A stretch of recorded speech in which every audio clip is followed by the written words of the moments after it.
All right, guys, we are back with another episode of Post Hunt Clarity. On tonight's episode, we're going to be kind of doing an early season recap for you guys. Gabe just went on a hunting trip. He's been out hunting in northern Wisconsin for opening weekend as well. I've been out hunting a couple times in Kentucky, so we're going to be kind of recapping the early stages of our 2024 hunting season. So, Gabe, how's It's your been trip? I guess we'll start there. Or it's anything else you want to share? yeah, it's been interesting. So the last podcast we did, we were talking about Spoon and Crock Pot Club, what we think is wrong with Boone and Crockett's scoring system. It's just how people score deer. Ironically, seasons have been open in multiple states for a couple different weeks, and I'm already seeing the same thing online. Guys sitting there like, oh, I shot this nice 150 and it's literally like a 120-inch deer. And you scroll through the comments and people are just like roasting the absolute shit out of this guy. And it kind of feel bad, you just sit back and watch from the sidelines. And then there's, other people that, I saw a lot in the Wisconsin bow hunter page of bucks that were killed this week that were just year and a half year olds, which again, more power to you. If you want to fill your tag. But almost all of the posts where it was like a fork or a basket or a smaller deer are all like, well, it's not the biggest, but I got meat in the freezer or something along the lines. Like if you ask AI to regenerate that phrase and turn it into something similar, that's the Facebook feed was like. Just a bunch of guys shooting small bucks that are like, I want to post it online, but I don't want to get necessarily, ridiculed or roasted. So I got to start my post off by, you know, um, not the biggest deer, but I'm happy with it. Like, dude, just Well, my philosophy for that is always I've always said this is if you're gonna shoot a buck and you feel like you have to justify it, like shoot what makes you happy. And if that's a little buck, if that's a year and a half old, whatever, fine. But if you feel like you need to justify it, but you're like, oh, I've got meat in the freezer, just shoot a freaking doe. Like, yeah. why are you shooting a buck? Like, No, it just if you want to hunt for the meat, you can buy as many bonus tags as you need. Like, just shoot does. You know yeah. what I If you live mean? in if you live in a southern part of the state, you should be able to shoot as many does as you want. Up north, it's a little bit different Oh, I story. forget that just I forget they changed that now. Yeah, Yeah, they just canned a bunch of the tags up here, which is a good thing. But for sure it is. But aside from that, let's hop back to after that podcast.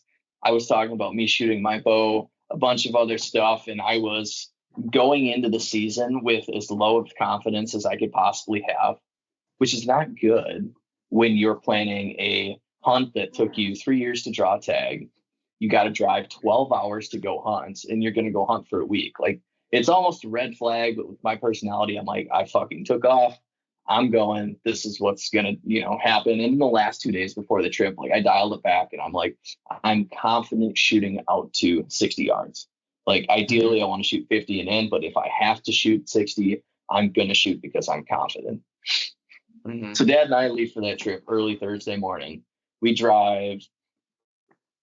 It ended up probably only being 11 hours, but we made pretty good time. Showed up. We got out there by like 5:30 to the landowner's house. Drive down the long driveway, knock on the door. I'm excited to meet this gal. On her, like following that driveway, there was a semi truck and a diesel truck in front of us that turned into, it's an airplane hangar. I guess I'll just say that. Turned there. I stayed straight and went to this landowner's house, knocked on the door. All the lights were on. The door was like swinging open, kind of like eerie type thing, but they're in the middle of nowhere. Maybe that's just how they roll. Like giant ranch house, log cabin style, beautiful. Probably like a 4,000, 5,000 square foot home, just awesome with a great view. And nobody answered, right? So I'm like, okay. I knocked again and I waited on the porch for like 2 minutes. And at that point, it's like, well, it's almost awkward now because like I don't want him to see me just standing out here. So I'm like, whatever. Like, we don't have to meet him on the first day. The last phone call I had said we were good to go. Stop by. I might be there. I might not. So took it as, okay, they're not there, even though there was two vehicles in the driveway. So we went back down the driveway and then pulled into where that semi truck and diesel truck had pulled in, thinking, okay, might be, relatives of the landowner.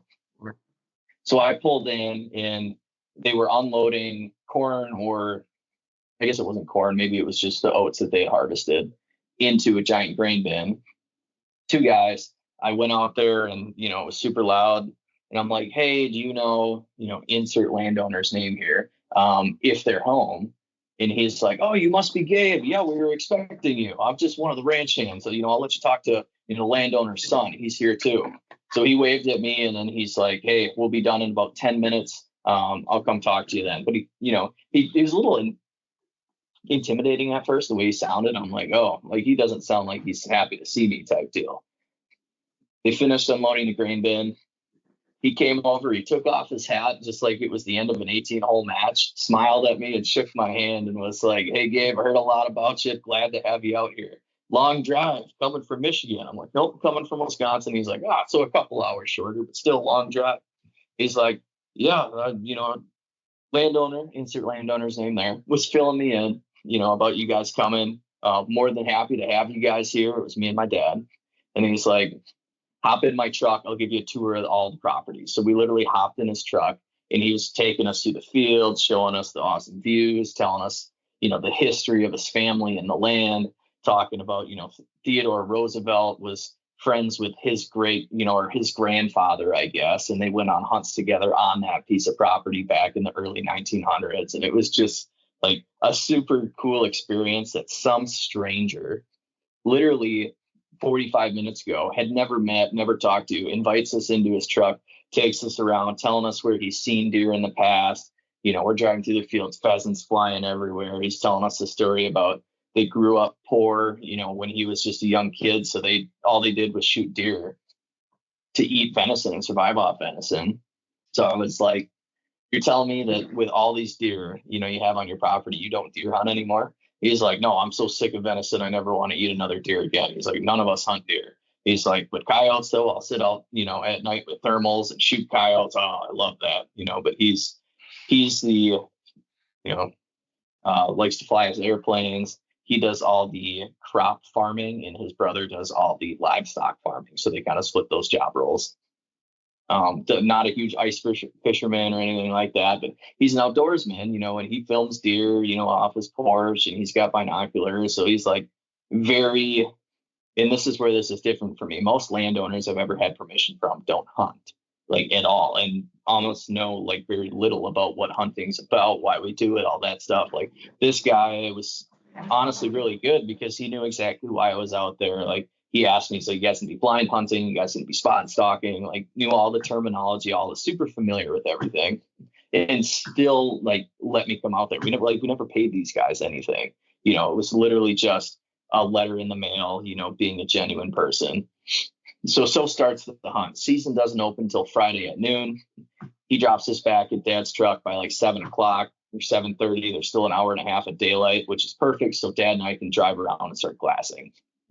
Immediately that night, like we're seeing bucks, whether it was on their private or the public, like there's deer all over, mix of whitetails, muleys, seeing some decent bucks, not necessarily giants, but some good bucks, that I'm like, okay, I'd be happy shooting this deer, but I still want to wait, try and find something bigger. Set up camp, blah, blah, blah. Next morning, wake up, it's the same thing. So you spend that morning, you can't hunt until noon.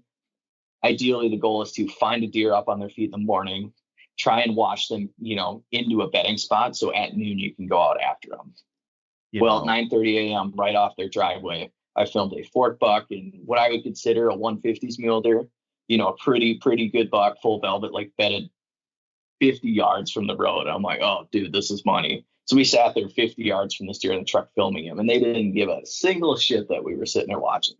Whitetails, you stop like that. Majority of the time, those deer will take off and, run a country mile away from you. The mule deer out there didn't care. They're not really used to being hunted. They're used to lots of vehicle traffic, lots of truck traffic, stuff like that. So it's just another day for them. The only issue was it was 9:30 and I wasn't going to sit there for 3 hours, 3.5 hours, waiting for season to open. My bow was back at camp, clothes back at camp. So Dad and I left, drove back to camp, and I practiced shooting my bow, got ready, and then as soon as noon hit, I'm like, okay, let's go back. So instead of going to hunt right away, I went and did a drive-by in the same spot just to see if he was there. Deer gone. So already off the bat, I'm like, shit, like, where are we going to find these deer? Now, this is different type of terrain than what I've hunted for mule deer in Nebraska. In Nebraska, it's less sage, less trees, more what you would call like deep cuts, right? So it's like washouts, drainages, cuts, whatever you want to call it, that are, maybe 40, 50 yards wide, but they drop down in elevation 40, 50 feet, so they'll have almost cliffs or like dirt, bluff, butte type stuff where deer will bed in the shade, you know, um, underneath those hills. Well, this was different. This is more bigger open country with, there's still elevation changes. Like there's still 200 feet in elevation in some of these cuts, but they're big cuts. Like some of these cuts are, 200 yards wide. So it's not great for stalking conditions. It's almost like rolling hills. So we drove by, didn't see the deer, and I'm like, all right, let's play the wind, go up and around, and then just slowly start picking these sage patches and cuts apart. So we start picking apart like our route to where I think the deer are bedded. You pull up Onyx, and I'm like, okay, in this cut, there's a few patches of sage that the deer could crawl in, and I'm assuming they're in one of these. Issue is some of these patches of sage are like 30 to 50 yards in diameter. Like you got to think circles, but like you can't really see into it because of the leaves. Like it's so thick. The stuff's only like 7 feet tall. Like you got to think it's like in all their patch. You really can't see into it. So at this point we're walking. I'm like, well, if there's anything here, we're gonna kick it up and maybe jump shoot it. Slowly, methodically picked these apart. Didn't find any of the deer. Went and got into that cut. About 100 yards from where we last saw that buck. Peeked over the hill and we sat in glass for like an hour and a half. We're sitting there baking in the sun. It's now 80, 82 degrees out. It's like 2 p.m. looking at this pile of sage, and I'm like, well, the longer we sit here, there's a chance that there's a deer. Maybe we'll get up, stretch their legs. So we sat there, and then I could tell my dad was getting baked in the sun. I was kind of getting baked in the sun, and we talked, and we're like, we have 7 hours left of shooting light. Like we're either going to sit here for 6 more hours before the deer move and get exhausted, or we'll go back to camp and just try and find these deer tonight. So that's what we did. We left. Didn't know where the deer were, but we didn't kick anything up. Like if you were to kick a deer up, you'd see it run just with the terrain. Never kicked anything up. So I'm like, they're either in that patch or they're further up the cut. Still undecided on where they were. Because this fast forward to that evening, we're driving around and like we look at that cut and it's 7 o'clock, didn't see any deer. I'm like, okay, maybe they're just gone. Kept driving around. We saw some other deer, on the public. Got out and had a chance at one buck that was right on the fence line between public and private. We couldn't hunt. Honestly, probably fortunately, he was on the private side, so we popped up over an oil field rig, and he was at like 40 yards. But it was also a deer that was between 130 and 140 probably as a mule deer. And I'm like, even if he was on public, I don't think I want to shoot that deer.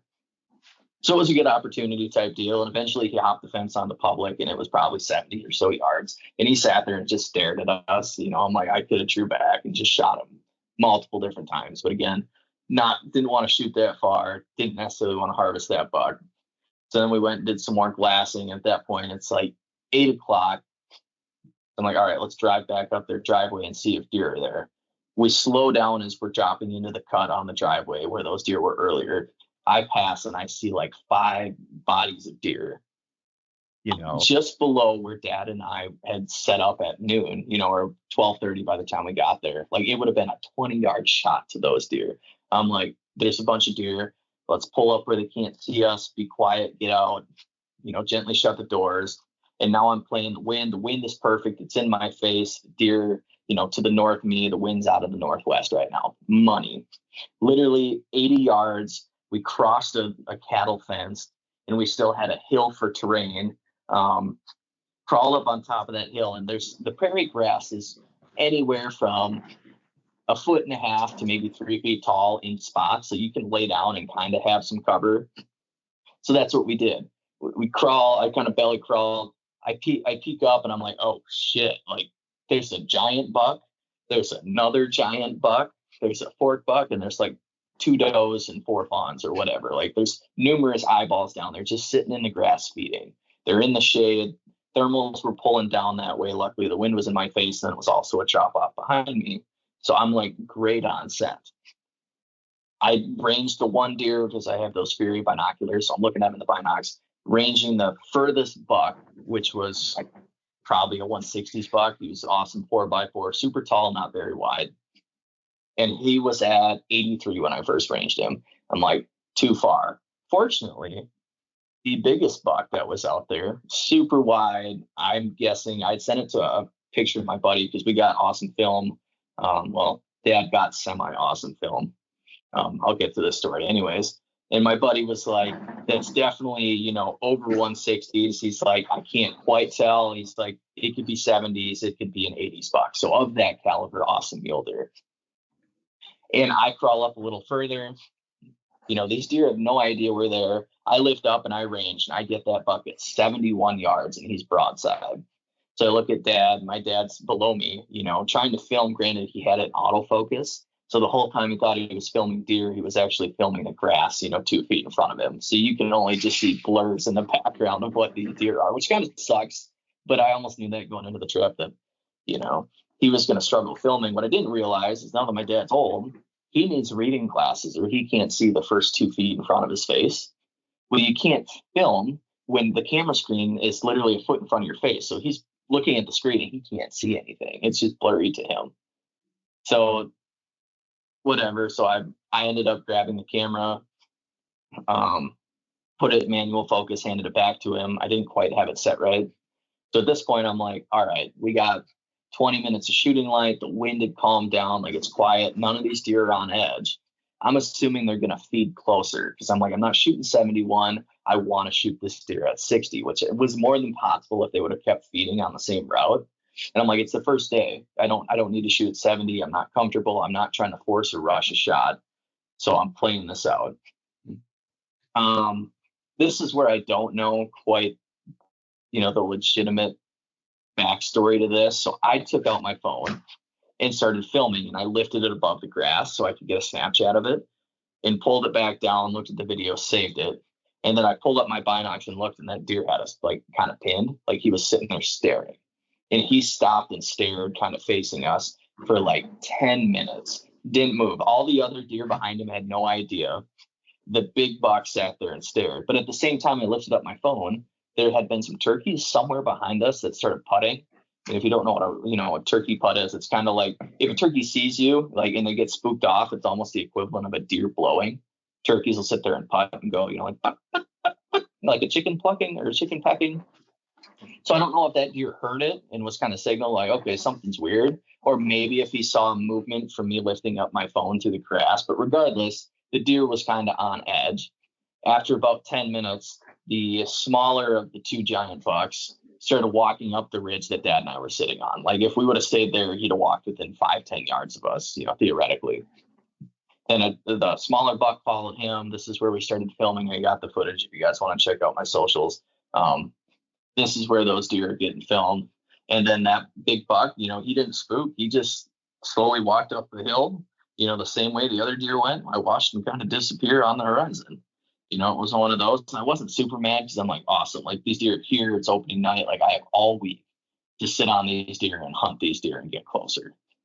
Next morning, we go out to the same cut set up. There's a bunch of deer, the same spot we left them last night, but the two bucks aren't there. So we start looking around and further up that cut, and I ranged them at 500 yards. Those two bucks were sitting there in the wide open. However, there was another patch of sage that was more open, but it was in a spot that was unstockable, like because of the terrain, like you probably couldn't get within 80 to 100 yards of where they were at.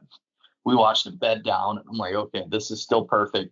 We need to watch these deer, make sure, they stay there bedded after the sun comes up, and then we can plan a route to get close. Once we get close, then we can, take all the time in the world. If it takes me 4 hours to belly crawl, a couple feet at a time or a couple feet a minute, I'll do that to get after these deer. So we sat and glassed them for another 30 minutes. The sun came out. The one buck actually stood up, and I'm like, okay, they're going to leave. Well, he crawled into the sage and the shade and sat back down. So then I started like, okay, what's a route I can glass? I'm trying to glass a route so I can make a move, cut the 500 yards towards these deer. What's the best route I can take? Well, I'm glassing this route. I look at my binoculars and I see a freaking coyote. And the coyote's kind of like in stalk position and he's facing the deer. And I'm like, oh no, that can't be good. So I move my binoculars from left to right. I'm looking at the coyote. I turn it to the right to look at the deer. Both of those bucks are up on their feet next to each other, staring at the coyote. I look back at the coyote takes off towards these bucks. Move my binoculars back to the bucks, and there they are. It's called stotting. You know how they do like a mule deer prairie bounce type thing? There they were, stotting over the horizon, up further away, and the coyote ended up doing a big loop around. He didn't continue to chase them. So I watched the coyote go off. I'm like, crap. So those deer went over the hill. I never saw them after they went over the hill. So now I'm looking on Onyx, like, where did they go? Because I know they're going to bed down somewhere up there. And I'm like, okay, there's like 8 different patches of sage up there in a mix of 3 different cuts. So it kind of turns into a labyrinth of like, where could these deer have gone? So Dad and I go back and park by camp. It was about 3/4. It was probably almost a mile walk to get to a vantage point where we could glass that stuff. We went slow and steady. We kind of crept over and then we were glassing for a couple hours. I'm like, I had no idea where these deer are. Like, they could be here, they could be there. We just need to sit and wait for them to stand up. We waited. It started getting hot. I was getting impatient. Dad was really getting impatient. So then we start talking. I'm like, well, again, we're either going to sit here all day because I don't think these deer are going to move with the heat during daylight to try and find these deer, and then potentially take the chance that when they get up, we're in a bad spot where we can't make a move, or we again wait till we can find those deer later tonight and go from there. So we opted to back out, try and find those deer later again that night. And starting that morning, which would be Saturday morning, I woke up with a sore throat and figured it was just dry because you're out in 30% humidity. There's a bunch of different plants, sage. I thought it was just allergies. After we left from that glassing session, my eyes started watering. We're dry. We're getting red. And I'm like, okay, like, I have bad allergies. I've never even taken a Benadryl before that I know of in my life. We went to the gas station. I got some Benadryl and some Claritin. Took those. Now it's evening time to go for the evening hunt. And I'm like, my allergies have gotten worse. Like, it's like unmanageable. Felt like I was dying. That and being a little bit dehydrated. Never really got on those deer again. Didn't find them, but we found another deer that I'm like, okay, we could try and make a stalk on. Tried for like 200 yards, didn't work, whatever. So then we just kind of sat in that cut for the rest of the night, thinking that, okay, if these deer repeat what they did last night, it's almost like an ambush, right? So it's almost like a whitetail hunt where instead of stalking, I'm sitting behind a clump of sage hoping that they pop out within shooting range. We got skunked. Not a single deer came up that draw that night. In fact, we had probably that same coyote come out to us at like 10 yards, and I scared the absolute shit out of that coyote. And then it's getting dark, so I'm like, all right, we're done for the night. We'll head back to the truck, take the L. On that walk back, after I stood up, I'm like pulsing migraine. Like, I feel like I'm going to just black out. And like, I'm like, the only time I've been this way is when I'm severely dehydrated. Granted, I was drinking water, but now I got a sore throat, allergies, runny nose, and I've got like a migraine. So I'm like, okay, whatever. Like, let's just sleep this off. That night, like, dude, I slept like shit Saturday night, just hacking. I started coughing. Woke up Sunday and I felt like death. Like, it was for sure. I was running a fever. And at that point, I'm like, all right, I'm going to call this sage sickness, because I was still convinced it was allergies, but I'm like, I can't believe it. So there I'm taking Claritin, Benadryl, blah, blah, blah. Didn't really get on. Well, we got on a buck that morning. Dad and I made a quick stalk. Again, couldn't break 100 yards on these deer, and it was a pretty decent buck. It was only a 3-point, but it was a big 3-point. He didn't have any forks. In velvet. Then same story, right? So you don't kill in the first hour and a half. You lose sight of those deer because we ended up spooking them. They ran onto the neighbors. Can't hunt it. It's posted.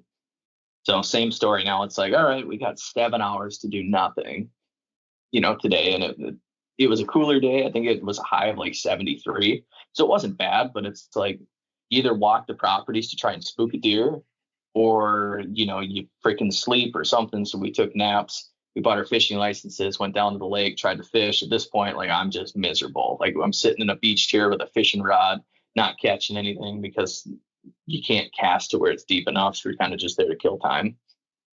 I'm dying. I'm coughing, all this shit. Sunday night, We sat there at a public spot and glassed a mule deer buck that I didn't want to go after. Like, we watched this deer, and it's now 8 o'clock. It's starting to get like shooting hours now, just before 9 o'clock, like 8:50 something. Deer's at 770 yards away. There's a couple of them, a small buck for sure, a doe, and then this buck that Dad and I are glassing. And he's like, "Oh, we should go after it." I'm like, "No, that's not the size deer I want to shoot." But again, I'm looking from 700 yards away. The deer stands up finally at like 8:25 and starts walking, and he turns his head, looks at me. I'm like, "Actually, I was wrong. That's probably a deer we should have stalked after." So mind you, I just wasted 25 minutes being a dumbass, being like, "It's not big enough from this far away. I don't want to waste my time going in there." Plus, I don't have a lot of energy. I'm feeling like shit. I didn't want to make that far of a walk right now. That deer stands up, and I'm like, "Shit, we should have left the truck 25 minutes ago," type deal. So we bust ass back there. Like, we're freaking, the terrain is awesome for us to get back there. Booted out a couple whitetails. I'm looking on Onyx, and I'm like, I set a pin where I thought those deer were. And we're now navigating in like a creek bottom, super thick trees and sage, and somehow managed to pop out on the perfect, like the right ridge, right where those deer are. I pop up. I look through my binoculars. I see this deer. He's at like 100 yards. I'm like, "Oh shit, like, we're here." So crawl a little bit further forward. I look up and I see, antlers, and I can't range it because the grass is telling me like, 8 yards or whatever. I know that deer is between 80 and 100 still. So we kind of army crawl a little bit, and I sit in the grass, and all of a sudden, like, I look to my left, and coming on the side hill through the grass, I see antlers. And I'm like, "Shit, Dad, here he is. Get ready." So I got my arrow knocked, I'm hooked up with my release, but I didn't pull back. So I popped up to look up. Well, it's a freaking fork buck, that's at like 40 yards. And he sees me, gets me pinned, blows once, and freaking hops off and kind of stands there at like 70 yards staring at me. I'm like, "Shit." So that deer he ends up walking off. Like, we alerted him, but we didn't completely spook him. He was a young deer. This is probably stupid. So at this point, I kind of stand up, and I'm trying to glass where the other buck is. Can't find it. So I'm like, all right, let's cut down a little. Let's drop 10 feet in elevation, try to really close some distance where we last saw that buck, and pop up, and hopefully he's within shooting distance, because we're losing daylight. We're down to like 10 minutes left of legal light. No. We do that. The only problem is there's no wind at this point. In the sage, everything out there is fucking dead. In like, you would have had to have tiptoed in socks to be quiet. So we're walking. Dad's got, there's two of us, grass tall, everything's crunchy, like, we're making noise. I'm like, "Oh, there's no way we're going to do this." So I cut another 40, 50 yards closer, and I'm like, "It's go time. Like, let's pop over the hill." I slowly crawl over the hill. I look up, and all of a sudden, on the opposite hill from us, kind of where that fork buck spooked to, there's 4 bucks all of a sudden, 2 of which they're not 180s, but they're 150 plus Magnum shooters. And I'm like, "Oh shit, like, Dad, there's deer there." He's like, "Oh, I see them. Let's go." There was a sage bush in between me and the deer. So I ranged the deer. They were at 100 yards. Story of my life. Deer at 100 yards out of range. I ranged the sage bush, and it says 30 yards. So I'm like, doing the math. If I can get right behind the sage bush, I can pop up and potentially shoot these deer at 70 yards. At this point, like, I think I had enough adrenaline. I no longer felt sick. I didn't think about feeling sick, but I'm like, I'm going to take the shot. I didn't take the shot the first night. I should have. It was in my mind. Like, I'm not doing a repeat. Like, I'm going to take the shot. Okay. I start crawling to this sage bush. Dad's behind me. I look at him. He's right on my ass. Crawl another 10 yards. I'm about 10 yards from the sage bush, and I don't hear my dad anymore. So I turn around, and he's 10 yards behind me, filming off to my right. And I'm like, shit. So I look to my right, and there's a Magnum fork buck. Like, it was literally just beams in a single time, as a fork buck, but he had the frame of, a 2-year-old deer. Like, it was a decent fork buck staring at me at like 60 yards. I'm not going to shoot this deer because I don't want to shoot a fork buck, even if he's a giant fork buck, staring at me. I'm like, shit. So he hops over and runs towards those other deer. Meanwhile, they're still staring because they can't see me. They just see this other deer's alerted. So I'm like, now it's make or break. Like, these deer are going to take off. So I crawl, get to the sage bush, and I'm like, okay, these deer are going to be 70 yards. I pop up, I see the deer, I go to range them, fucking 101 yards again. They had moved up the hill another 30 yards, and I didn't see it while I was crawling. So I'm like, story of my life, 101 yards. Well, at that point, I'm like, fuck it, I'm going to shoot this fucker. I don't even care. Like, we're going to go for 100 yards here. I stand up, I sat and contemplated because I'm like, mentally I want to, but like, I also know it's unrealistic at this point. Like, I just lost, and now I got to sit. Yeah, that's a dumb shot to make. Well, yeah. So it was like one of those where, you'd say, oh, I'm going to take the shot knowing you're not. So I kind of stood there in defeat. I'm watching these deer. They end up kind of, spooking off over the hill, starting away into the sunset. It was kind of like shit movies are made of. Dad didn't get any film because he didn't bring his reading glasses. It had nothing in focus again. I think there's like 2 seconds where you can see these deer. But other than that, it was just another learning moment where I'm like, damn, I seriously thought I was going to close the distance and make the shot. And I popped up and they moved again. And it was another 100 yards away. So I sat there watching them hop off into the sunset. It was beautiful. And it was one of those where I'm like, you know what? I'm okay with losing right now. This was an awesome stock. We did most everything right. The only thing I didn't do right is we maybe could have popped up a different ridge, with the way the wind was and the way it's always hindsight 2020, right? That's why we call this post-hunt clarity. My post-hunt clarity for this whole trip is that I would have done things a little bit differently. That stalking particularly, if I could go back and redo it, I would have headed west another 50, 60 yards to get around into some better cover, get a better angle, because those deer were headed that way anyways. So instead of cutting them off, I tried to shoot straight at them, which was dumb. In hindsight, I'd have done that differently. The other hindsight is I probably should have taken the shot the first night at 71. There was no wind. I wasn't even jittery. Like, I was super calm and collected. And I think a part of that is because I knew I wasn't going to shoot those deer. So the nerve factor was out. But the other hindsight, so after that Sunday night, I go to bed. I couldn't sleep at all that night. I couldn't breathe. I sat in the truck coughing. I almost threw up, like, just miserable. I woke up the next day early and Dad looked at me and he's like, I have a feeling you don't want to be here anymore. I'm like, to be honest, if I'm this sick, like, there's no point in burning the PTO. It's Labor Day. I took off till Friday. I'm like, if I don't feel any better, even in the next 3 days, like, I don't think I can hunt. Like, if there was another 700-yard stock, physically, I don't think I could do it. And if I could do it, I don't know if I'd be able to draw my bow back by the time I got there. So what's the point? So we looked at each other like, you know what? It's hot the rest of the week. It's going to be low to mid 90s. Like, he didn't want to be out there in that. I could tell. Like, he was like, yeah, I kind of miss your mom already. We've been gone for 4 days total. And, he's not used to taking trips like that. So I could tell he didn't want to be out there, but he was going to stick by my decision regardless. So I'm like, you know what?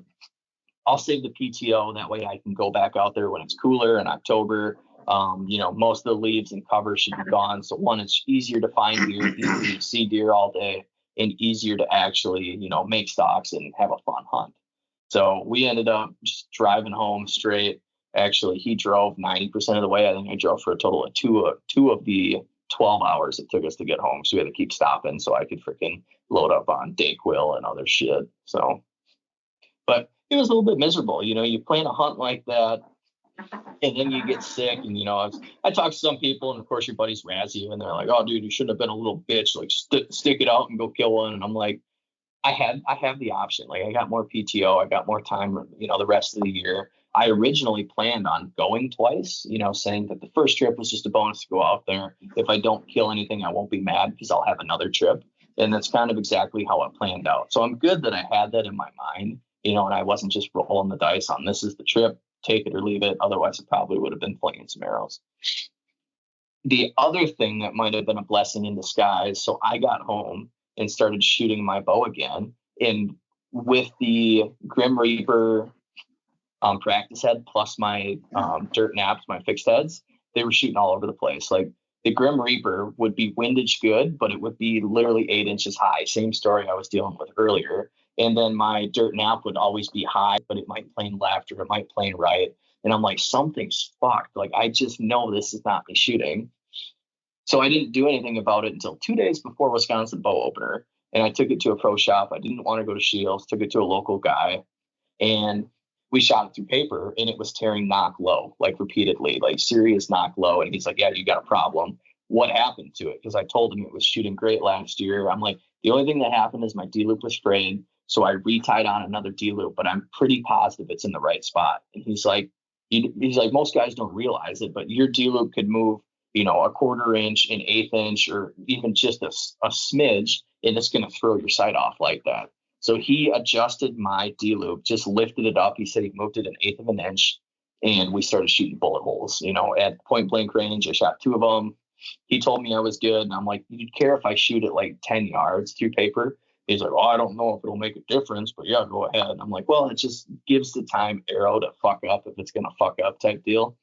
Shot it at the 10 yards, and it pounded a bullet hole. And I'm like, "All right, we did some wizardry work." He was all nervous because he thought he was gonna have to put shims and adjust the timing and stuff like that. But it literally came down to that D loop just being in a different spot than how I originally tuned and sighted in that bow. I've been shooting now the last week, and the freaking dirt naps are flying awesome. I shot them out to 40 yards. They were pounded tacks. My groupings are a lot better. I don't have any flyers unless it's me, and I got shaky towards my last round or whatever. Like, I'm shooting great. So I'm more so probably glad I didn't take the shot at 70, because there's a good chance, like, I didn't really practice at 70. I shot a couple arrows at 80, and they'd still be high. And I'm like, "Oh, it's probably me," but I seriously had a problem with my equipment. In hindsight, 2020, a blessing I didn't shoot at that deer at 71 yards, because I think I'd be feeling a lot worse right now knowing that I either wounded or missed that deer than if I didn't take the shot in general. So, if I can learn anything from this, it's like, honestly, you and I had so many phone calls about it, whether it was form and stuff, and you and I kind of agreed, like, don't change anything unless you're confident. And then I kind of ran out of time, and I'm like, I'm just gonna run with it. And I had an equipment malfunction. So something simple like that. And now I'm glad, because I'm like, I didn't mess anything up. I have, I talked to the landowner's son again. He's like, "You're welcome anytime, come out here." So I'm like, "I'll come back in October." So I'm planning on going back October 19th for 8 days. And I don't think I'm going to be super picky. I'm just going to go out there. I'm going to hunt. I'm going to kill myself deer. You want to share like what you had for lunch today or anything? That was a long time. I'm looking at the clock, dude. That was like a 25-minute recap. Maybe that longer. was a 40-minute. I literally introed, and then you just started talking for 40 minutes. Sorry. So that's my North Dakota post-hunt clarity. Let's hop into Ben's Kentucky extravaganza. He's dealing with Yahoo's trail cameras and deer that blow at him. Yeah, I mean, so I've gotten out to hunt twice now. And the first time, so I started a new job on September 3rd, and season opened on September 7th. So I had to go, my job's based in Wisconsin, but I work remote. But my first week I had to be in the office. So I went up the 3rd, I went up the 2nd, which was Memorial Day or Labor Day. Went up, worked Tuesday through Friday, came back down on Saturday the 7th. Well, it's a 9-hour drive, so I missed opening day. We had a nice cold front come in the 7th and the 8th. It had been like mid 80s, leading up to that. It dropped down and the highs were like 70 and 72 or something like that. So I got to hunt Sunday night. And went in, and I'm like, you know what? I feel like I have a tendency to like sit back too much and just wait. And I don't know if part of that's hunting pub or private land growing up, where it's like, as long as you don't screw it up and overpressure it, like, you'll have your better parts of the season, or where that came from. But I'm like, I'm going to set a goal this year that, like, if I think deer are going to be in a certain area, as long as I have like the right wind and stuff, like, I'm going to get in there and hunt, even if I feel like it's aggressive. So that's what I did in this instance. So I had one spot where I had 2 shooters on camera and maybe like a maybe buck. I got one picture of him like 2 days before season. And so kind of hard to tell, but like a nice buck. And tried to dive in there first night of the year. The access into that spot, or the access route I had planned, just wasn't great because it was super calm and it's been really dry here. So everything's like, even though there's not fresh leaves on the ground, everything is loud. And so you basically have to come down a ridge, get to the bottom, and then come back up this way that I was planning on walking in. And so I'm gonna walk in, I'm kind of making noise, and I busted a deer out of there, but it didn't seem to be too scared. I just saw it get up out of its bed across the ridge and kind of trot off.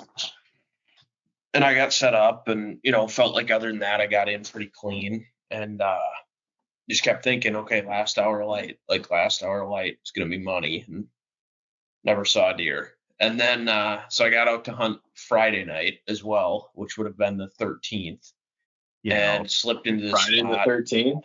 Yeah, yeah. Basically got out after work, which I work till 5. It's dark at about 8 o'clock, and it's like a half an hour drive to this spot, maybe 35 minutes. So I'm like, okay, I probably don't have time to get like a stand set, so I'm just gonna like bomb in and just find a spot where I can sit on the ground. And I've never had good luck just like sitting on the ground. Like, one, I don't like it as much because I feel like visually like it's just a lot harder. Two, like, I don't know, I've done it a couple times before, and every time I see deer, I feel like I get pinned. Like, no matter where I'm set up at, I don't know why, but I'd never been into this spot other than to scout it, and it's like a bluff or like a big like hill, with kind of like a little bench on it, and then like a steep drop off, or like almost like a ledge there. So the deer either use the bench up top, or they're walking down in this bowl down below. So I figured if I could get up on the ridge, like I'm high enough up above them, they won't see me. And like I found some good cover or whatever. And I'm like, I'd probably be too high up in a stand. So this is a perfect spot to just like ground sit.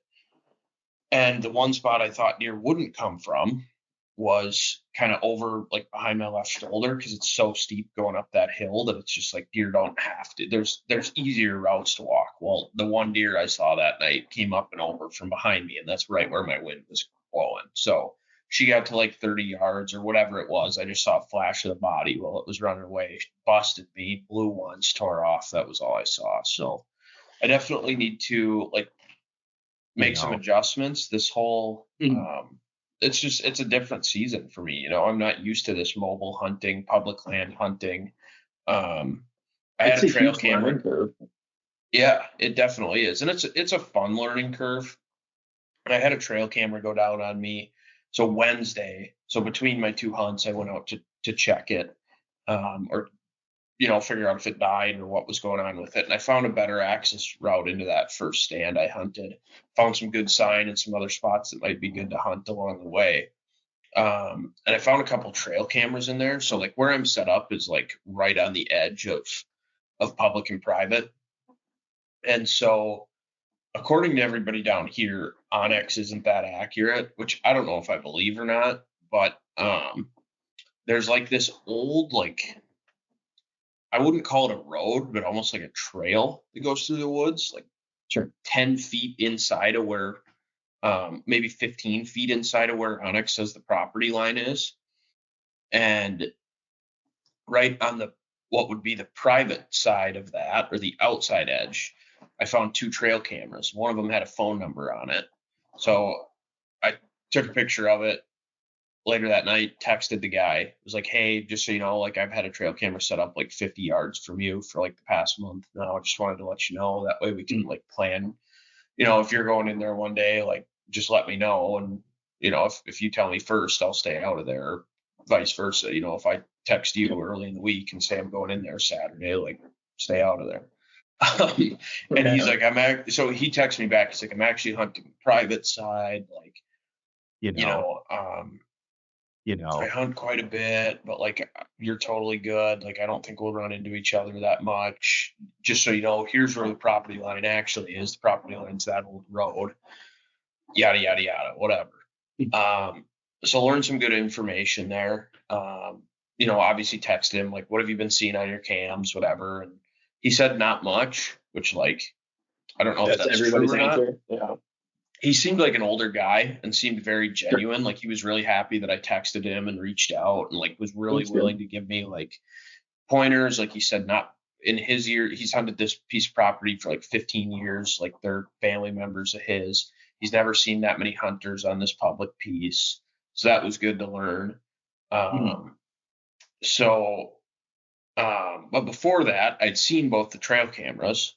The guy's got a ladder stand right on where Onyx says the property line is. So I'm like, shit. I'm like, there's two trail cameras down in here, a ladder stand. I'm like, obviously there's more pressure in this spot than I thought. So after I got my trail camera all set up, I'm like, what do I do? And I'm like, okay, I'm going to go knock on this guy's door, see if I can get permission So I knock on his door.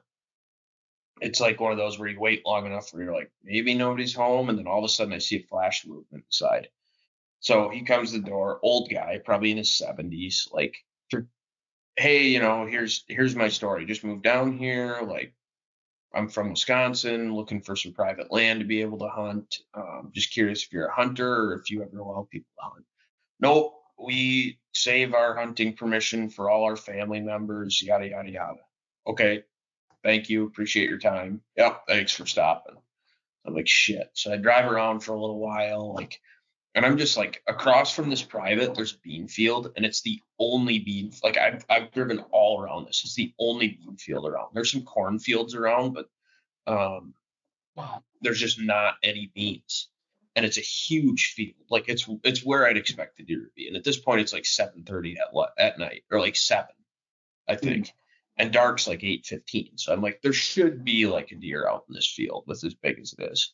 Yep. There's nothing. I'm driving all around. I'm seeing these cornfields, these open pastures. I'm not seeing deer.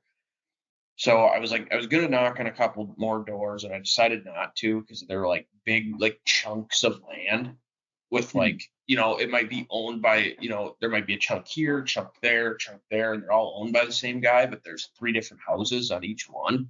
So I'm like, I don't know which one's the person's house, which one's like, maybe somebody they rent to or whatever. So I went down, and there's in the corner of this piece, it butts up to of this public piece that I've been hunting. It butts up to a cornfield, and it's like a 10-acre field. And I'm like, if I can just get permission to like hunt this side of the field, like, I'm hunting the same deer as I would be on public, but I can hunt them in a way the other people can't. I can at least like be out on the field edge and stuff. And so I go to the guy's house. He's out in the driveway. Big, like huge, like probably 50-year-old blue collar dude, just like your typical like 50-year-old blue collar guy, huge hands, like just big dude. And I pull in, and he's kind of looking at me funny. And so go up, give him my same spiel. I'm Ben. I'm from Wisconsin. He's like, I was wondering, I saw the plates. Like yeah, I just moved down here. Curious if I can just hunt your 10 acres over here. Super nice guy, like super helpful, like trying to tell me he's like, well, have you checked out the public over here? And like what a lot of people don't realize is like that don't hunt, like this guy doesn't hunt, is like, yeah, there's public over there, but the reason I'm asking you to hunt is because I don't want to have to hunt just the public. You know what I mean? Yeah. It's not like it's like I don't know where to hunt. It's like I'm trying to get land that only I hunt. And so anyways, he was super helpful. He's like, my dad and his wife hunt it. I want to save it for them. Sure. Whatever. So struck out on 2. Not really sure but after that is when I texted the guy. So I started feeling better about it because I'm like, okay, the only like deer hunter sign I've seen on this piece is actually a guy that's hunting the private land. But yeah, definitely gonna have to make some switches. I think might try and sneak out after work tomorrow. Probably the last time we've had like a really hot snap again. It's been same. We're in the same thing. It's in the mid 80s here all week. So yeah, it's like upper 80s, even into the 90s this weekend. And tomorrow's hot, but it's only 82, whereas today was like 88. And then Wednesday's only 84, but then by Thursday it's back up to 87. And tomorrow's overcast as well. So I might try and sneak out and hunt. It's just hard because like I said, I don't really like hunting from the ground. By the time I get done with work, drive half an hour to any of these three pieces are between 30 and 35 minutes. Hang a set. It's like I might only have an hour and 40 minutes to sit, but it might be fine. I still think you should sit closer to I'd sit closer to the truck. Get somewhere that you only have to walk in. It takes you 5 minutes to get in. Set up 8 feet off the ground just so you have a better vantage point and try something different. Maybe, I don't know. That's kind of what I'm thinking. So when I went to check my camera the other day, probably let me look at next year. I mean, as the crow flies, it's probably 200 yards from the truck. Yeah, 180 yards from the truck. I found this. There's like an open field to my left. There's a bunch of dove fields on this piece, so they've got everything mowed down. But this is like a grass field that they left, and you can see it's like this small narrow strip. Like I'll show you. Obviously the viewers won't be able to see it, but like they left the grass up in it. And there's like, you can see deer trails going in and out of it. And then when you go back into the woods, like so I walked all the way down it to the far end and went into the woods because that's the way I wanted to try to access into my stand. There's some deer trails that wind through there and it's pretty thick, but there's like open pockets where it's like you might have like a 10-yard opening or like a 10 by 10 little opening. So I'm thinking I found this monster scrape, like what you were talking about, where it's like a car hood. There you go. Yep. Yeah. Yeah. And I'm thinking like I won't be able to see a ton, but I might just go in. Like it'll probably take me 10 minutes to get there tomorrow, even if I'm going slow and being quiet, and probably another 10 minutes to set up. Like, and the wind's perfect for it. Like maybe I'll just go set up right over that. And it's one of those spots where it's like you're either going to see nothing or you're going to see a shooter, probably, like, is my guess. You know, like you might sit there 10 times and 9. I would have moved your trail camera over the scrape. I should have, but I've had 3, like I said, 3 good bucks on that cam. So, but yeah, I maybe should have. So that's kind of the boat I'm in right now. It's a different year for me. You know, I haven't had the opportunity to shoot nearly as much. Like if I can fling like 10 arrows a week right now, like I'm pretty happy with that. Like basically enough to just kind of stay with it is what I'm looking for right now. But part of that too, I think sometimes the more you shoot, the more you can overthink, because it's like, yeah, if you pound 100 arrows a week, you're bound to have a couple bad ones. Where it's like if you shoot 10 arrows a week and you just make sure they're all good quality reps, like, yeah, you're probably a little under practiced, but like if all 10 of them are good, like you got nothing really to overthink about. So I tried to shoot a bunch before I left this summer. I tried to shoot, every day that I was home a couple weeks ago.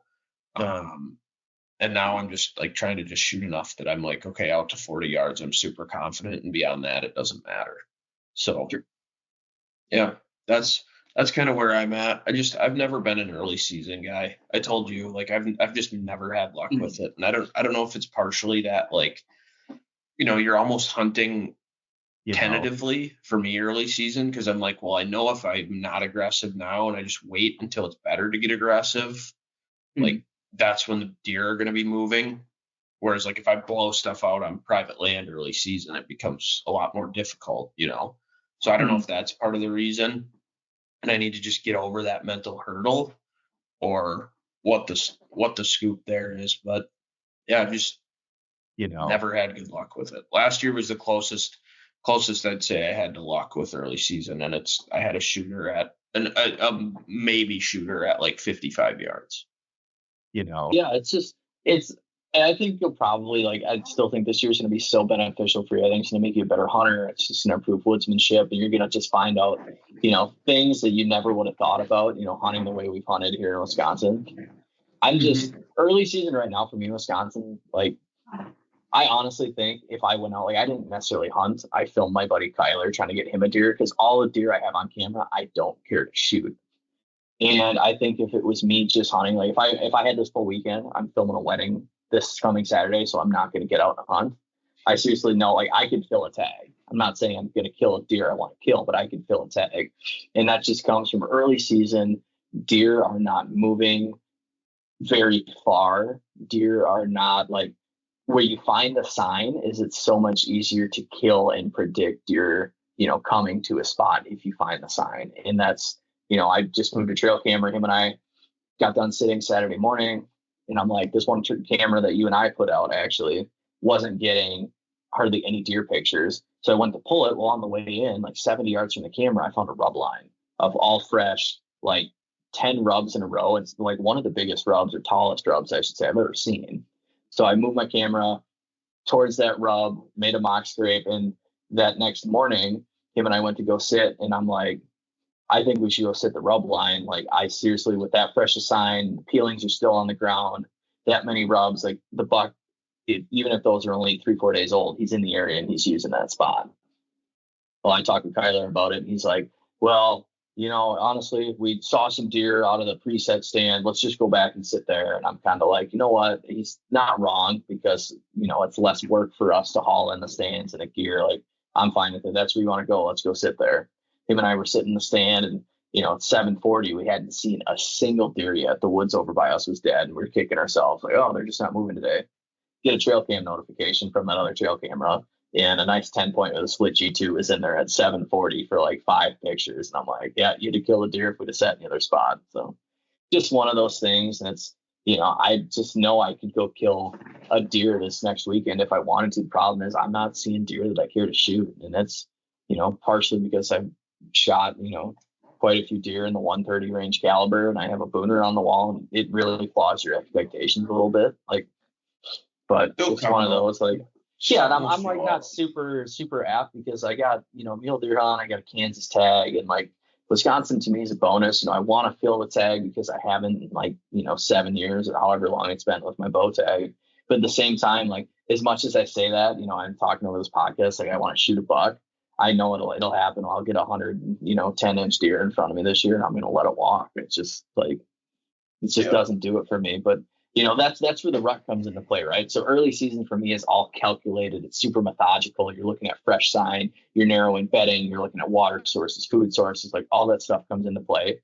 And I think that's where I've lacked. When I tell you, if I have a tag in my pocket after October 20th, it gets burned, typically, because the rut is just honestly super random. And I've never been in a good rut spot where you're seeing deer flying, running around. Typically my October or November hunts, it's all or nothing. I'm either seeing deer or I'll sit, I've had so many sits on November 2nd and 3rd, that kind of week where I'm I sit dark, and I don't see a goddamn deer. And it's frustrating because other guys are oh, there's bucks running all over. It's awesome. And, maybe it's just the public land I've hunted, or maybe it's, just even me in Northwest Wisconsin, my luck has always started more closer to the 4th or 5th. Sure. I've just never seen that.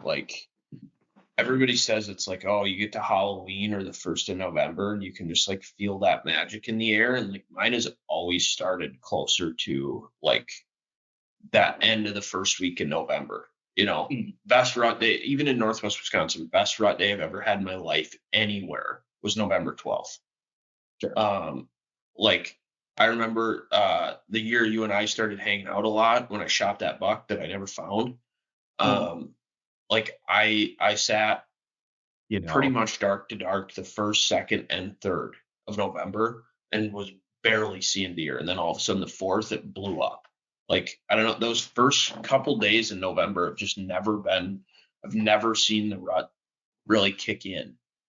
And it could be the spots I choose to sit too. And that's where I say I'm looking at the rubs and trying to hunt active scrapes, and it's I'll sit there for a full day, not see anything. I'm all right, write the spot off. When the next day, who knows, maybe it's lit up in there. It just depends where the does are at and what's going on. But this year I'm going to try and give it some more time. Granted, it's I'm in a different place most of November. So that's why I'm either killing a deer in October this year in Wisconsin, or it's probably not going to get killed until December, which is fine. I've honestly had really good luck late season. It just depends if there's ice on the lake or not, because I feel after gun season I kind of lose that itch living where I live, and it's if there's 3 inches of ice on the lake, I might donate my Saturday to go try and get some panfish and crappies, and I will. It's hard 10 degrees it's hard to get fired up about late season in Wisconsin. I feel if I had a deer I was actively pursuing and was excited to kill, yes. If I'm in the same, that's why I'm saying early season, if I go out to hunt, it's just for a chance that something that I haven't had on trail camera walks by me and I shoot it, and I get surprised. In late season's honestly the same thing. If I have a good deer showing up on camera, it's all right, I'm excited to go sit. The same thing last year, after gun season, it's okay, I got 2-year-olds on camera. I really don't care to shoot it, and I haven't seen anything else. So I'm why waste the sit if this buck's going to come out and I know I'm not going to shoot it? So yeah, and that's for me. It's hard to know right now because I kind of feel the same. I've got some bucks I would no doubt shoot on camera right now, but they've kind of disappeared over the last couple of weeks. But I don't want to say so much ground to hunt because it's really only 1,800 acres, but that's a lot of land.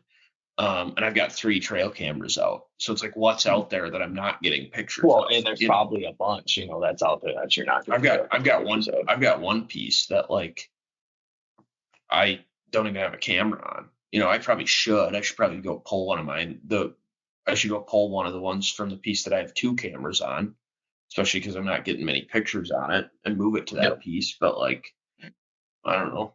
It's also a time thing, right? So it's like if you're gonna move a camera, guess what? You got to go on the weekend. So it's like you almost have to go bust in a Saturday morning. You don't necessarily want to hunt and go hunt just to like your main goal is like, okay, I'm probably not going to kill anything, but I'm here because I need to pull that camera and move it somewhere else. You know? Yeah.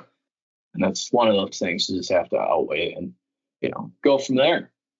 Yeah. But I mean, like I said, it's just been weird. Like it's been so hot here, which I was not expecting. This weekend's back into the 90s.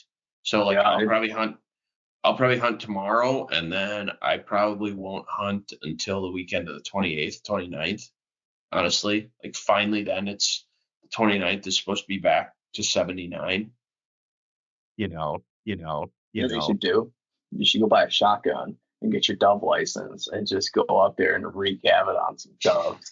Dude, I got to the parking lot the other day to go fix that camera, and I'm like, this is part of the one of the other reasons I was like getting a little freaked out is I get there and there's a car in the they have like a gravel parking lot with a gate. And all summer when I was scouting or all of August, the gate was shut. And all of a sudden I got there the first night to hunt, they had the gate open with a sign that said parking up there because this piece has dove fields on it. So they let you park in one of the fields. So in the actual parking lot, the gravel parking lot, there's a car. And I'm assuming that was probably a bow hunter because they had a Michigan plate. Probably just somebody coming to get like an early season trip in. Yep. And then up in front, there's 4 vehicles like up in the field parking lot. And I'm like, are you freaking kidding me? Like, how many people are hunting this? It's a Wednesday afternoon. Like, I didn't even expect anybody to be here. I just came after work to get my camera fixed. And fortunately, I think they were all dove hunters, all those 4 vehicles. But Sure. that made me feel a little because once I got out of my truck, I could see them getting out of theirs and they're grabbing their shotguns and stuff. But yeah, it's been an interesting experience so far. But well, hopefully the next time we talk, we have some more stuff to talk about. We try and get a guest on here for you guys soon. I know we haven't done that yet. We're now 14 episodes in, I think, 13 or 14 episodes in. And I know what I was gonna say. That like you were talking about going hunting with Kyler, like that's the piece of hunting I'm kind of missing right now. Like some camaraderie with it. Yeah, like you and I were to the point last year where we were starting to hunt together some, and then I tagged out in Wisconsin. And then like I remember like in high school it was like that opening day, you'd go stay at a buddy's and you guys would get up and go hunt. You might be in different stands, but you'd go hunt together that first weekend, whatever. And like it's weird. I don't have that. Not that I mean for a few years like not every year did I do that for postseason, but like it'd be nice to have somebody to do that with. Yeah, and that's a good point. Because honestly, if he didn't come up and ask, because he wanted to go to Minnesota first, and I kind of told him, I'm not in a position. I don't necessarily want to buy the tag right now, but I'm like, if you want to come up, I got some smaller bucks on camera. I don't know what you're looking to shoot. He's like, I'm only going to be able to hunt a couple weekends this year. I'm going to shoot the first buck that walks out. I'm like, boy, do I have the spot for you. He comes up, and I mean, if he wouldn't have came up, I honestly don't think I would have been in the woods this weekend. I think I would have just, taken another weekend to hang out and. It keeps it fun and entertaining, and it's like it's not only fun to go hunt, but then it's fun for you guys to get to bullshit about it afterwards, and like you're driving to and from the spots together and bullshitting, and it's enjoyable.